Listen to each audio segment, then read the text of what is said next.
नमस्कार दोस्तों, मैं बालाजी एजुकेशन पॉइंट में आपका स्वागत करता हूं। दोस्तों, हमने एक सीरीज स्टार्ट की हुई थी जो बेस्ड थी वोकैबुलरी पर, जिसमें मैंने आपको प्रीवियस एग्जाम के सिनोनिम, एंटोनिम, वन वर्ड और ईडियम करवाने की बात कही थी। आज उसका हम 14th लेक्चर कंटिन्यू करेंगे। दोस्तों, वोकैबुलरी आपके लिए बहुत ज्यादा इंपॉर्टेंट है। चाहे आपने स्टेट का एग्जाम देना है, चाहे आपने सेंटर का एग्जाम देना है, आपका वोकैबुलरी वाला पार्ट स्ट्रांग होना बहुत जरूरी है। दोस्तों, मेरी कोशिश रहेगी वोकैबुलरी वोकैबुलरी में से आपका एक भी नंबर ना कटे। और दोस्तों, कुछ बच्चों को मुझे मैसेज आए हुए थे कि वोकैबुलरी याद करने में उन्हें बहुत परेशानी आ रही है। दोस्तों, वोकैबुलरी याद करने का सिर्फ एक तरीका यही है, अच्छे से नोट्स बनाकर दिन में एक बार इसकी रिवीजन कीजिए और सैटरडे संडे को सेल्फ टेस्ट दीजिए। वोकैबुलरी अपने आप याद होने लग जाएगी। दोस्तों, इस वीडियो को लास्ट तक जरूर देखें, क्योंकि इस वीडियो में मैंने आपके लिए कुछ इडियम, कुछ फ्रेजेस और वन वर्ड ऐसे डाले हैं जो लास्ट ईयर एग्जाम में आए हुए हैं। तो दोस्तों, लेक्चर सुनने से पहले नोटबुक और पेन के साथ बैठे ताकि आप प्रॉपर तरीके से नोट्स बना सकें और जब आपका फाइनल एग्जाम हो इन नोट्स की रिवीजन करके जाएं। This lecture presented by me, my name is Sanjeev Kumar. दोस्तों, मेरी वीडियो के रिगार्डिंग अगर आपकी कोई भी क्वेरी है या हमारे हेड ऑफिस या हमारे पेड कोर्सों की आप जानकारी लेना चाहते हैं, हमारे हेड ऑफिस के नंबर पे कभी भी कॉल या मैसेज करके पूछ सकते हैं। दोस्तों, टेलीग्राम पे हमारा एक चैनल है बालाजी एजुकेशन पॉइंट के नाम से। उस चैनल में दोस्तों आपको आने वाली पोस्टों की अपडेशन मिलती रहेगी और मैं इस वीडियो का पीडीएफ मैं आपको वहां पे प्रोवाइड करवा दूंगा। तो प्लीज जल्दी से ज्वाइन कीजिए बालाजी एजुकेशन पॉइंट, ये हमारा लोगो है। तो बढ़ते हैं वोकैबुलरी के वर्ड की तरफ। फर्स्ट वर्ड है दोस्तों इम्पोजिशन। इसका मतलब होता है दंड देना, धोखा देना एंड भार, किसी के ऊपर भार लाद देना। दंड देना, धोखा देना, भार देना। प्रोनाउंसिएशन इसकी इम्पोजिशन रहेगी। पार्ट ऑफ स्पीच में से एज ए नाउन के तौर पे यूज कर सकते हैं। सिनोनिम में देखिए इम्पोजिंग, बर्डन, लोड, ओनस। फिर से देखिए इम्पोजिंग। इम्पोजिंग का मतलब होता है धोखा देने वाला, धोखा देने वाला। बर्डन, लोड, ओनस का मतलब होता है भार। फिर से देखिए imposing, burden, load and onus. Antonym में देखिए एब्सॉल्व एंड एब्डिकेट। एब्सॉल्व का मतलब होता है दोष मुक्त करना, दोष मुक्त करना। एब्डिकेट का मतलब होता है त्याग देना या कोई अधिकार त्याग देना। सेंटेंस देखिए, it is an imposition to ask the worker to work 16 hour a day. It is an imposition to ask the worker to work 16 hour a day. आप इमेज में देख सकते हैं, जैसे एक पर्सन दूसरे पर्सन को भार दे रहा है, मतलब कुछ तकलीफ दे रहा है एज ए दंड के रूप में। नेक्स्ट है डिफ्यूज। इसका मतलब होता है शांत करना या तनाव कम करना, शांत करना या तनाव कम करना। प्रोनाउंसिएशन इसका डिफ्यूज रहेगा। पार्ट ऑफ स्पीच में से एज ए वर्ब मतलब क्रिया के तौर पे यूज कर सकते हैं। सिनोनिम में देखिए reduce, lesson, diminish and deactivate. Reduce, lesson, diminish and deactivate. Antonym में देखिए heighten, intensify and activate.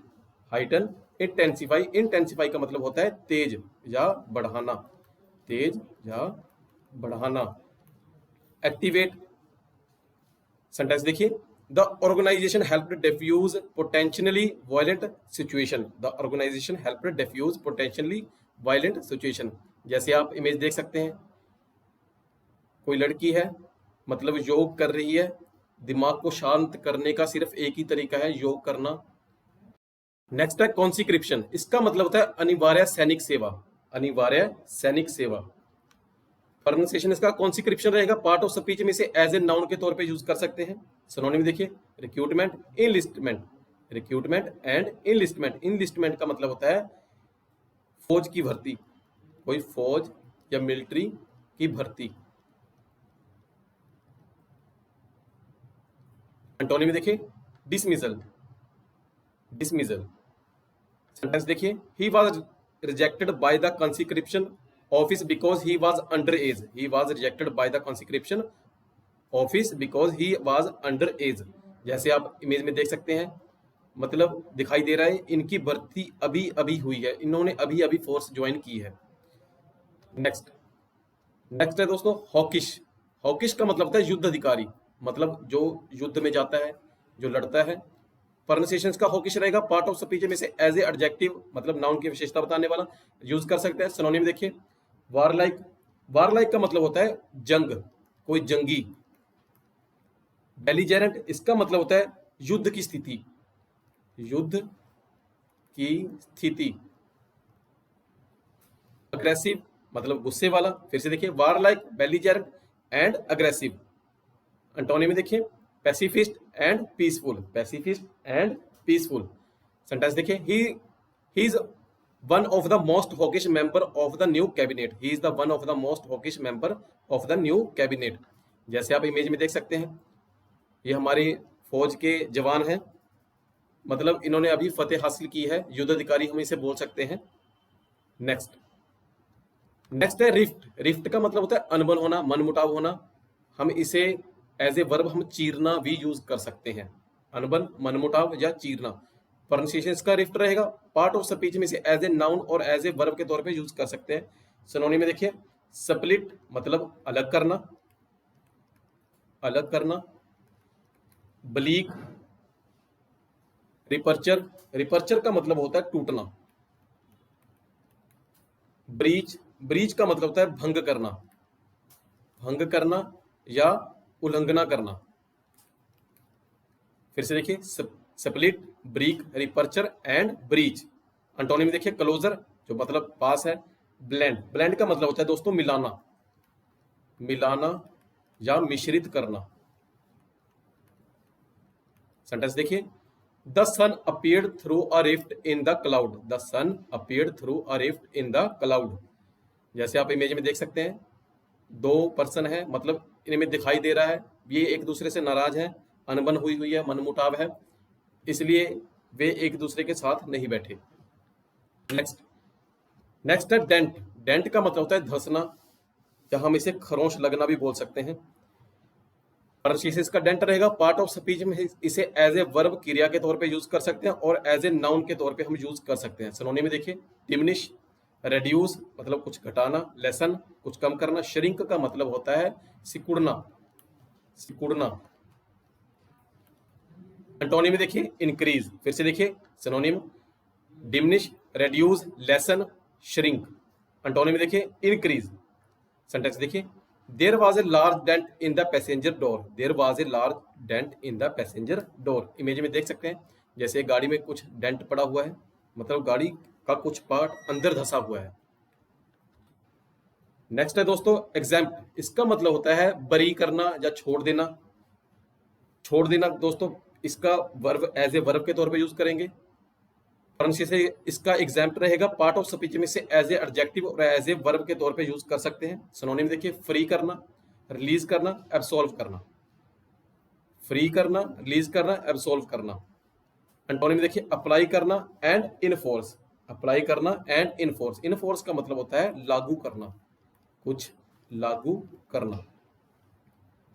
Sentence देखिए, children under 16 are exempt from the prescription charges, children under 16 are exempt from the prescription charges.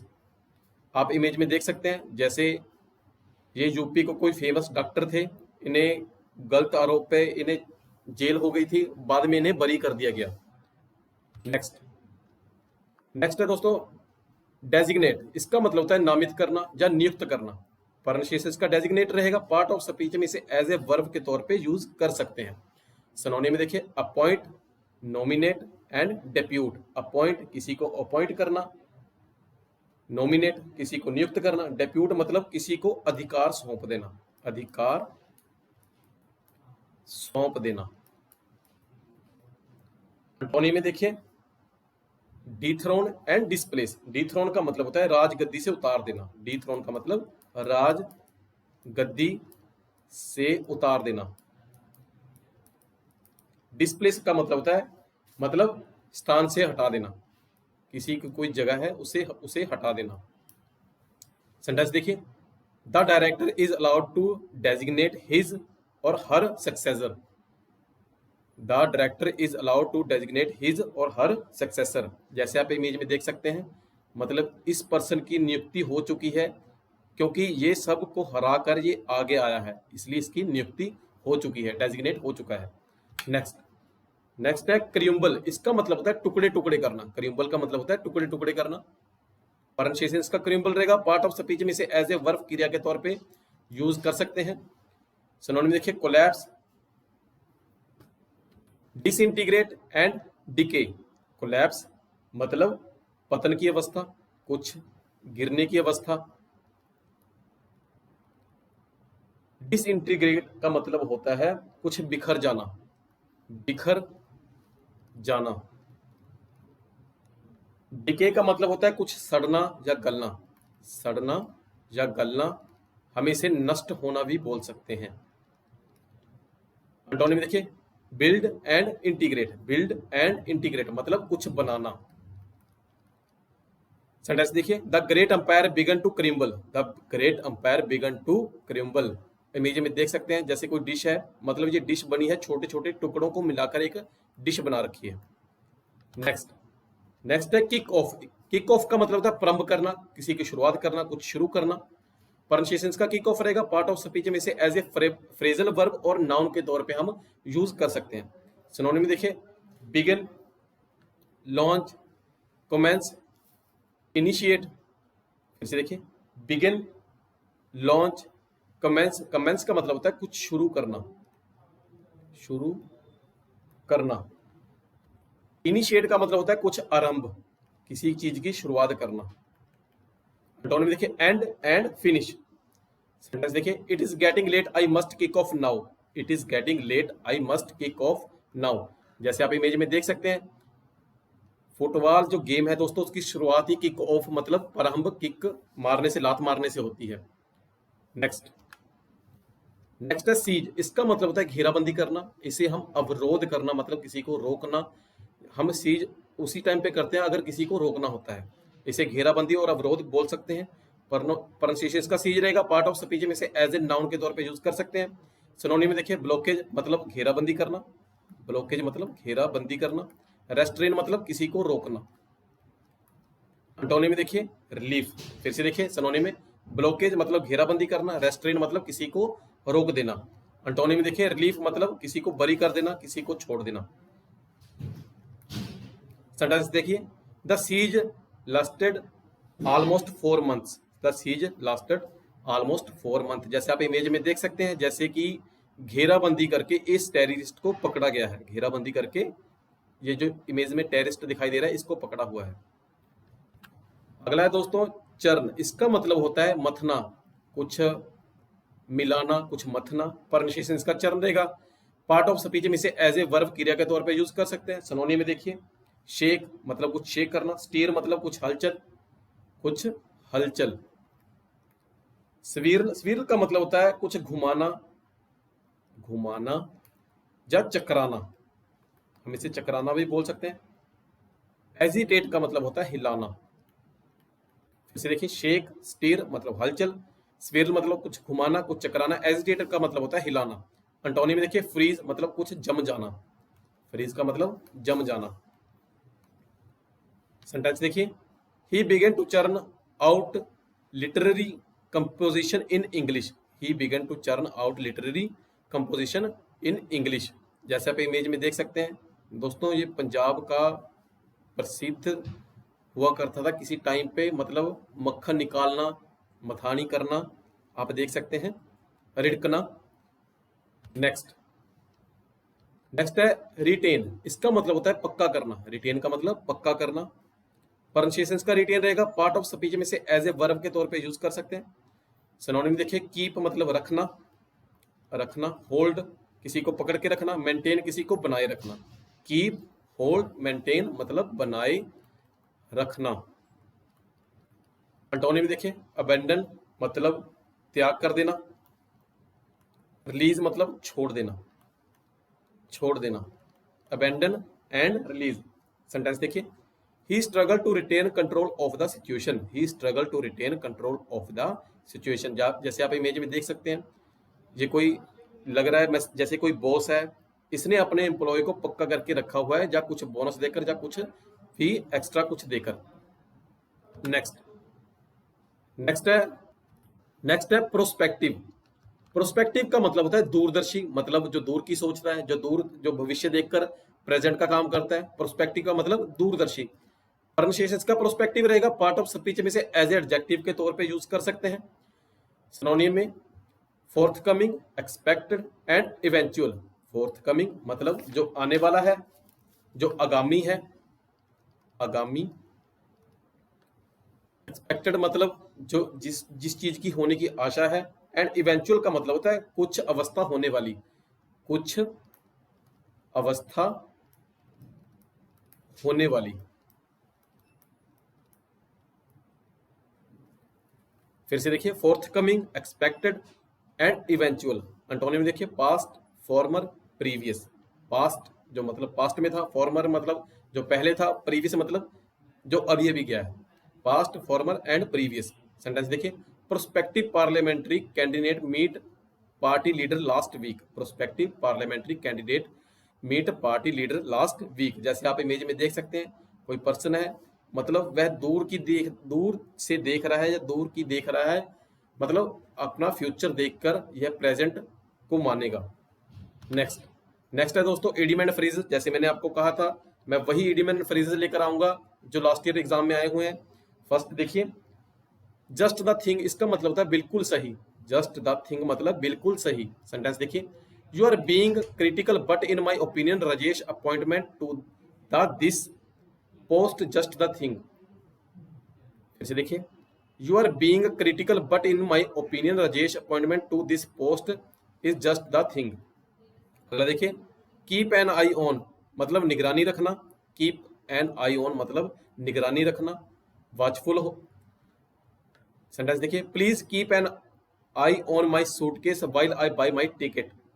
Please keep an I on my suitcase while I bye my ticket. अगला देखिए, keep in touch with me. Keep in touch with, इसका मतलब होता है संपर्क बनाए रखना। Keep in touch with मतलब संपर्क बनाए रखना। सेंटेंस देखिए, he wants to keep in touch with his family living here.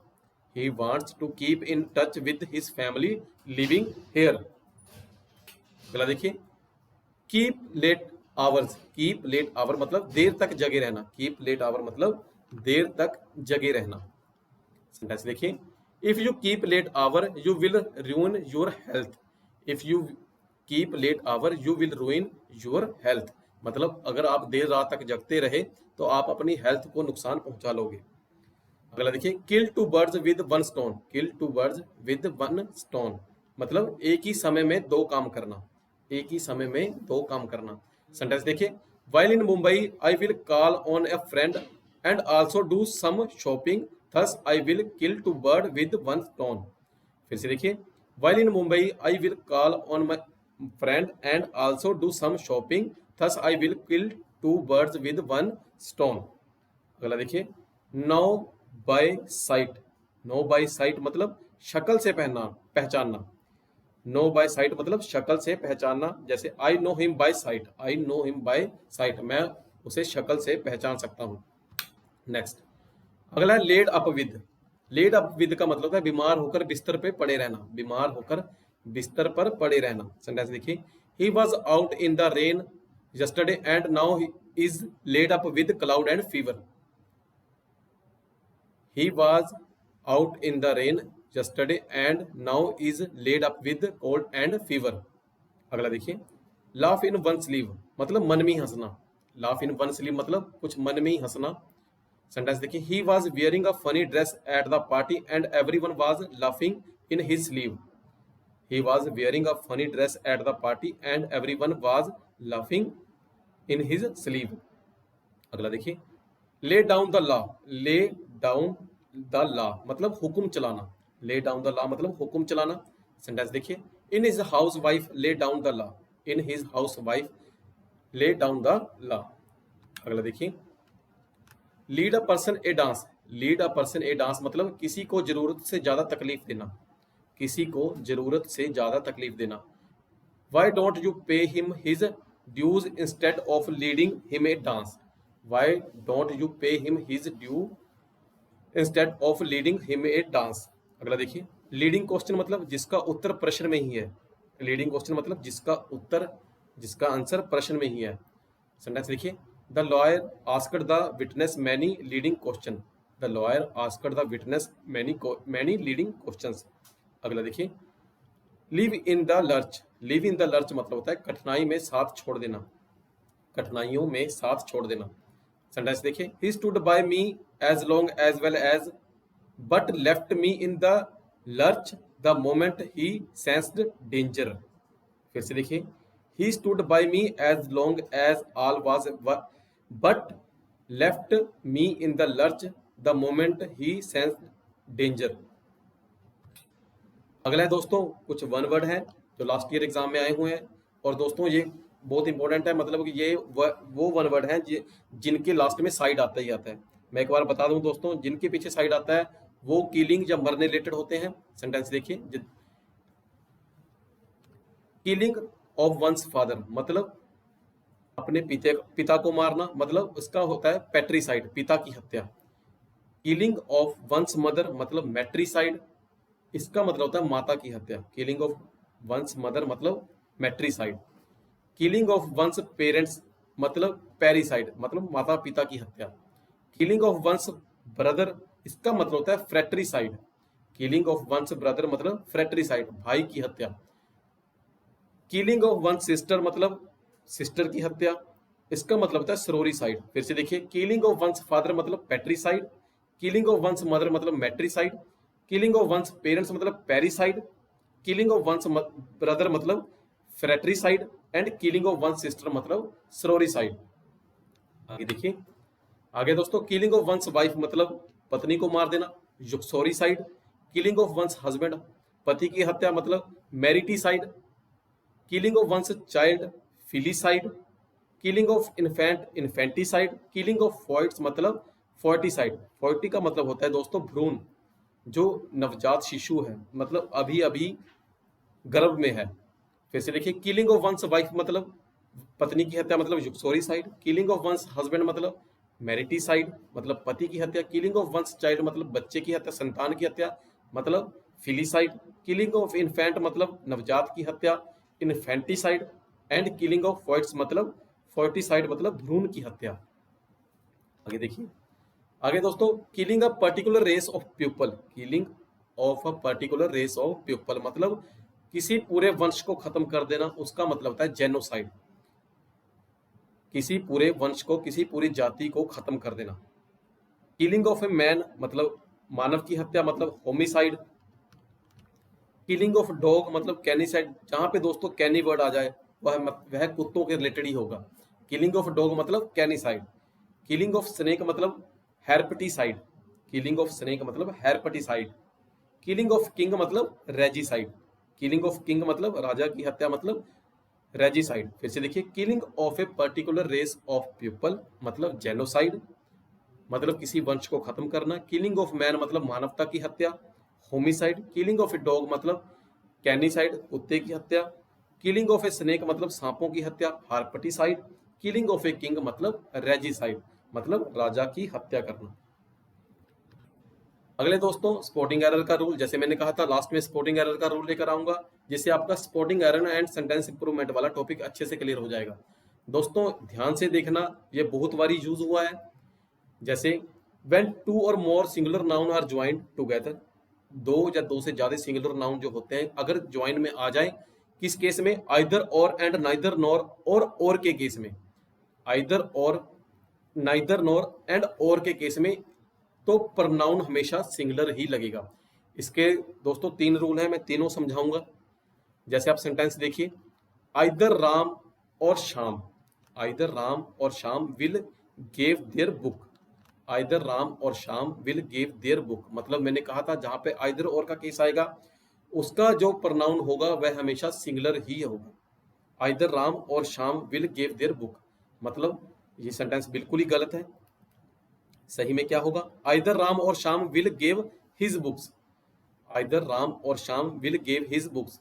But दोस्तों आजकल जो स्पोर्टिंग एरर आ रहे हैं वो प्रनाउन के बेस पे नहीं, वह प्लूरल और सिंगुलर के बेस पे आ रहे हैं। मैं दोस्तों आपको बता देना चाहता हूं, आइदर और के केस में आपने ये देखना है और के साथ जो भी सब्जेक्ट लगा हुआ है अगर वह सिंगुलर है तो जो वर्ब आएगी वो सिंगुलर आएगी, अगर वो प्लूरल है तो वर्ब भी प्लूरल ही आएगी। जैसे मैं आपको समझाता हूं, either Ram or Ram's friends, either Ram or Ram's friends dash go to party, मतलब either Ram or Ram's friends मतलब प्लूरल है, एक से ज्यादा है, मतलब वहां पे क्या आएगा, आर गोइंग टू पार्टी। अगर पास्ट में लेंगे तो वहां पे वर आएगा। अगर दोस्तों सेंटेंस ऐसे होता, either Ram's friends and Ram, either Ram's friends or Ram dash go to party, इसमें दोस्तों और के साथ जो राम लगाया वह सिंगुलर है, इसका मतलब यहाँ पे सेंटेंस सिंगुलर आएगा। यहाँ पे वर्ब जो हम चुनेंगे वह सिंगुलर आएगी, इज या वाज। ठीक है दोस्तों, कई बार क्या होता है, यह मतलब इंटेरोगेटिव में पूछ लेता है, मतलब क्वेश्चन वाचक में पूछ लेता है, dash either Ram or Shyam go to party, मतलब वी वहां पे पार्टी पे कौन जाएगा, क्या वह पार्टी पर जाएंगे। इस जो दोस्तों जो फिलअप जो आगे की तरफ होगी उसमें आप फिलअप नियर टू क्लोज लगाओगे। ध्यान से सुन लो दोस्तों, वह फिलअप नियर टू क्लोज करोगे, मतलब जो फिलअप मतलब फिलअप आगे की ओर होगी, जो वर्ड राम जैसे आइदर राम स्टार्टिंग में आ गया तो वहां पे इज लगेगा या वाज लगेगा, मतलब जो सेंटेंस स्टार्टिंग में इंटेरोगेटिव होगा नियर टू क्लोज उसका आंसर आएगा। मैं बार बार बोल रहा हूं दोस्तों, आइदर और नाइदर नॉर के केस में और के साथ जो लगेगा वह सिंगुलर होगा या प्लूरल होगा वो और डिपेंड करेगा, और के साथ जो नाउन होगा वो डिपेंड करेगा। अगर इंटेरोगेटिव सेंटेंस आता है आइदर के साथ जो केस होगा वो सिंगुलर या प्लूरल वह चीज डिपेंड करेगी, मतलब नियर टू क्लोज। सेंटेंस देखिए जैसे neither Ramesh NOR Rajendra has done their work, जैसे सेंटेंस बिल्कुल ही गलत है दोस्तों। नाइदर रमेश नोर राजेंद्र, इसमें हैज देखकर दोस्तों आप ये नहीं सोच सकते ये सेंटेंस गलत है।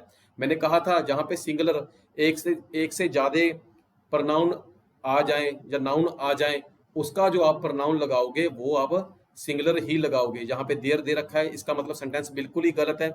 इसका सही में सेंटेंस क्या होगा, neither Ramesh NOR Rajendra has done his work, neither Ramesh NOR Rajendra has done his work. मतलब दोस्तों इसमें तीन रूल हो गए, जैसे कि नाउन अगर आएगा एक से ज्यादा तो उसका आप जो प्रोनाउन लगाओगे वो आप सिंगुलर लगाओगे। अगर दोस्तों नोर के साथ जो अगर सिंगुलर या प्लूरल आएगा उसकी जो वर्ब लगेगी वो डिपेंड करेगी नोर के साथ जो भी होगा सिंगुलर, वह जैसे अगर सिंगुलर में है तो वर्ब भी सिंगुलर लगेगी, अगर जो वर्ब प्लूरल में है तो वर्ब भी प्लूरल में लगेगी। अगर इंटेरोगेटिव सेंटेंस आता है तो आपने फ्रंट वाला देखना है, सामने वाला देखना है, नियर टू क्लोज कौन सा होगा, फिर नाइदर के साथ जो भी होगा, अगर सिंगुलर है तो सिंगुलर आएगा, अगर प्लूरल है तो प्लूरल आएगा। आई होप दोस्तों आपको लेक्चर पसंद आया होगा। प्लीज वीडियो को लाइक करना, शेयर करना और चैनल को सब्सक्राइब करना ना बने। जल्दी से जल्दी गवर्नमेंट ऑफिसर बनिए। God bless you all. मिलते हैं नेक्स्ट वीडियो में।